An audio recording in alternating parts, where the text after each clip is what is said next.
Hi everyone, welcome to my YouTube channel. ಎಲ್ಲರೂ ಹೇಗಿದ್ದೀರಾ? ಚೆನ್ನಾಗಿದ್ದೀರಾ ಅಂತ ಅಂದ್ಕೊಂಡಿದ್ದೀನಿ. ನಾನು ಈ ದಿನ ಫೇಸ್ ಪ್ಯಾಕ್ ಹೇಗೆ ಹಾಕ್ಕೊಳ್ಳೋದು ಅಂತ ತೋರಿಸ್ಕೊಡ್ತಾ ಇದ್ದೀನಿ.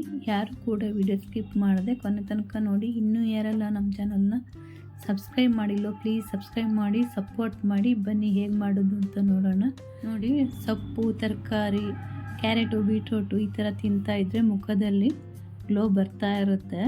ನಾವು ಮೇಲ್ಗಡೆ ಏನೇ ಹಾಕೋಬೋದು, ಒಳಗಡೆ ಸಹ ಚೆನ್ನಾಗಿರಬೇಕು. ಇಲ್ಲಿ ನಾನು ಒಂದು ಆಲೋವೆರಾ ಕಟ್ ಮಾಡಿ ಇಟ್ಟಿದ್ದೀನಿ. ಇದು ಕಸ್ತೂರಿ ಅರಿಶಿನ ಅಂತ ಹೇಳಿ, ನೋಡಿ ಎಷ್ಟು ಖಾಲಿಯಾಗಿದೆ, ಅವಾಗವಾಗ ಹಾಕ್ಕೊಳ್ತಾ ಇರ್ತೀವಿ. ನೋಡಿ, ಇದು ಕಬ್ಬಿಣದ ಬಾಣಲಿ, ಇದು ಒಗ್ಗರಣೆ ಬಾಣಲಿ ಕಬ್ಬಿಣದ್ದು. ಅದರಲ್ಲಿ ಇವಾಗ ಕಾಫಿ ಪೌಡ್ರ್ ಥರ ಆಗಬೇಕು, ಅಲ್ಲಿ ತನಕ ನಾವು ಬಿಸಿ ಮಾಡ್ಕೋಬೇಕು ಅರಿಶಿಣದ ಪುಡಿಯನ್ನು. ತುಂಬ ಸಲ ಹಳೆ ವಿಡಿಯೋ ನೋಡಿದರೆ ತುಂಬ ಫೇಸ್ ಪ್ಯಾಕಿಂದೆಲ್ಲ ಹೊರಗಡೆಯಿಂದ ತಂದರೆ ಹೇಗೆ ಮಾಡ್ಕೋಬೇಕು, ಮನೆಯಿಂದ ಹೇಗೆ ಮಾಡ್ಕೋಬೋದು ಅಂತ ಹೇಳಿ ತೋರಿಸ್ಕೊಟ್ಟಿದ್ದೀನಿ. ಹಳೆ ವಿಡಿಯೋ ನೋಡಿ. ಈಗ ನೋಡಿ, ಈ ಥರ ಯೆಲ್ಲೋ ಕಲರಿಂದೆಲ್ಲ ಬಿಟ್ಟಿದೆ. ಇವಾಗ ಮೇಲ್ಗಡೆ ಸಿಪ್ಪೆ ತೆಗೆದು ಒಳಗಡೆದಷ್ಟೇ ತೊಗೊಳ್ತೀನಿ. ನನ್ನ ಹಿಂದಿನ ವಿಡಿಯೋದಲ್ಲಿ ನಾವು ಹೊರಗಿಂದ ಫೇಶಿಯಲ್ ಪ್ಯಾಕ್ ತೊಗೊಂಡು ಬಂದರೆ ಹೇಗೆ ಮಾಡ್ಕೋಬೋದು ಅಂತ ತೋರಿಸ್ಕೊಟ್ಟಿದ್ದೀವಿ. ಮನೆಯಲ್ಲೇ ಫ್ರೂಟ್ಸ್ ಎಲ್ಲ ಬಳಸಿ ಹೇಗೆಲ್ಲ ಫೇಶಿಯಲ್ ಮಾಡ್ಕೋಬೋದು ಅಂತ ತೋರಿಸಿದ್ದೀನಿ. ನೋಡಿ ಒಮ್ಮೆ. ತುಂಬ ಗಟ್ಟಿ ಇದೆ ಅಂದರೆ ಇದನ್ನೆಲ್ಲ ಇವಾಗ ಸ್ಮ್ಯಾಶ್ ಮಾಡ್ಕೊಂಡಿದ್ದೀನಿ. ಇವಾಗ ಇದಕ್ಕೆ ಹುರಿದಿಟ್ಕೊಂಡಂಥ ಅರಿಶಿಣದ ಪುಡಿ ನೋಡಿ, ಫುಲ್ ಕಲರ್ ಚೇಂಜ್ ಆಗುತ್ತೆ. ಕಪ್ಪಾದರೂ ಪರವಾಗಿಲ್ಲ, ಈ ಥರ ಕಾಫಿ ಪೌಡ್ರ್ ರೀತಿ ಆದರೂ ಪರವಾಗಿಲ್ಲ. ಇದಕ್ಕೆ ಇವಾಗ ಒಂದು ಅರ್ಧ ಸ್ಪೂನಷ್ಟು ಹನಿ ಹಾಕ್ಕೊಂಡಿದ್ದೀನಿ, ಜೇನುತುಪ್ಪ ಮತ್ತು ಸ್ವಲ್ಪ ಮೊಸರಿಲ್ಲ ಅಂದರೆ ನಿಂಬೆಹಣ್ಣಿನ ರಸ ಕೂಡ ಹಾಕ್ಕೋಬೋದು ಇದಕ್ಕೆ. ಇಲ್ಲ, ಎರಡೂ ಇಲ್ಲ ಅಂದರೆ ಹಾಲಾದರೂ ಹಾಕ್ಕೋಬೋದು, ಏನೂ ಆಗೋದಿಲ್ಲ. ಇವಾಗ ಅರ್ಧ ಸ್ಪೂನಷ್ಟು ಅಕ್ಕಿ ಹಿಟ್ಟನ್ನು ಹಾಕ್ಕೊಂಡಿದ್ದೀನಿ. ಎಲ್ಲ ಒಂದು ಸಲ ಮಿಕ್ಸ್ ಮಾಡ್ಕೊಳ್ತಾ ಇದ್ದೀನಿ.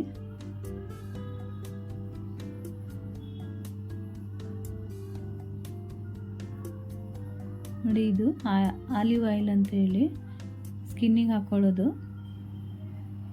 ಇದನ್ನೊಂದು 2-3 ಹನಿಯಷ್ಟು ಹಾಕ್ಕೊಂಡಿದ್ದೀನಿ.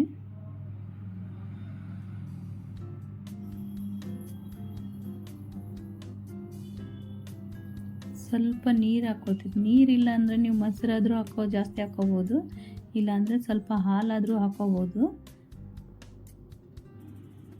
ಇವಾಗ ಮುಖ ಚೆನ್ನಾಗಿ ತೊಳ್ಕೊಂಡು ಬಂದಿದ್ದೀನಿ. ಹಾಗೇನಾದರೂ ಮಾಡ್ಬೋದು ಅಂದರೆ ಹಸಿ ಹಾಲು ಇರುತ್ತಲ್ಲ, ಅದನ್ನೊಂದು ಕಾಟನ್ ತೊಗೊಂಡು ಚೆನ್ನಾಗಿ ಮುಖನ ಕ್ಲೆಂಜಿಂಗ್ ಮಾಡ್ಕೋಬೋದು. ನಾನಿಲ್ಲಿ ಮುಖ ತೊಳ್ಕೊಂಡು ಬಂದಿದ್ದೀನಿ. ಹಾಗೆ ಸ್ವಲ್ಪ ಮಸಾಜ್ ಮಾಡ್ಕೋಬೇಕು.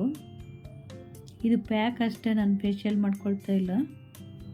ನೋಡಿ, ಕುತ್ತಿಗೆ ಭಾಗದಿಂದ ಹೀಗೆ ಮಾಡಿಕೊಂಡು ಮಸಾಜ್ ಮಾಡ್ಕೋಬೇಕು. ನಾನಿಲ್ಲಿ ಕನ್ನಡಿ ನೋಡ್ಕೊಳ್ತಾ ಮಾಡ್ತಾಯಿದ್ದೀನಿ. ನನ್ನ ಹಿಂದಿನ ವಿಡಿಯೋದಲ್ಲಿ ಹೇಗೆಲ್ಲ ಮಸಾಜ್ ಮಾಡುವುದು ಅಂತ ಡೀಟೇಲಾಗಿ ತೋರಿಸಿದ್ದೀನಿ.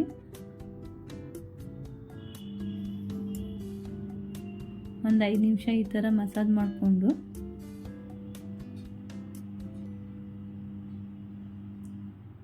ಇದನ್ನೆಲ್ಲ ಹುಬ್ಬಿಗೆಲ್ಲ ಹಚ್ಕೊಳಕ್ಕೆ ಹೋಗ್ಬೇಡ್ರಿ, ಐಬ್ರೋಗೆ ಟಚ್ ಆಗ್ಲಂಗೆ ಹಾಕೋಬೇಕು. ನೋಡಿ, ಇವಾಗ ಎಲ್ಲ ಕಡೆ ದಪ್ಪನಾಗೆ ಹಾಕ್ಕೊಳ್ತಾ ಇದ್ದೀನಿ ಉಳಿದಿರೋಂಥದ್ದನ್ನು.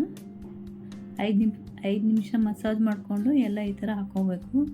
ತುಂಬ ಚೆನ್ನಾಗುತ್ತೆ. ಮುಖದಲ್ಲಿ ಚಿಕ್ಕ ಚಿಕ್ಕ ಕದ್ಗುಳ್ಳೆ ಎಲ್ಲ, ಪಿಂಪಲ್ ಏನಾದರೂ ಇದ್ರೂ ಕೂಡ ಹೋಗುತ್ತೆ.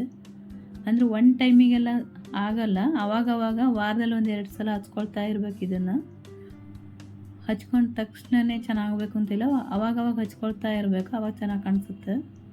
ನೋಡಿ, ಇವಾಗ ಒಣಗಿದೆ. ಇದು ಒಂದು ಅರ್ಧ ಗಂಟೆ ಬಿಟ್ಟಿದ್ದೆ ನಾನು. ಮುಖ ತೊಳ್ಕೊಂಡು ಬಂದಿದ್ದೀನಿ. ನೋಡಿ ಹೇಗೆ ಕಾಣಿಸುತ್ತೆ ಅಂಥೇಳಿ. 1 ಟೈಮ್ ಯೂಸ್ ಮಾಡಿದರೆ ಚೆನ್ನಾಗಲ್ಲ, ವಾರದಲ್ಲಿ 1-2 ಟೈಮ್ ಹಾಕಿದರೆ ತುಂಬ ಚೆನ್ನಾಗಿ ಕಾಣಿಸುತ್ತೆ. Thank you for watching.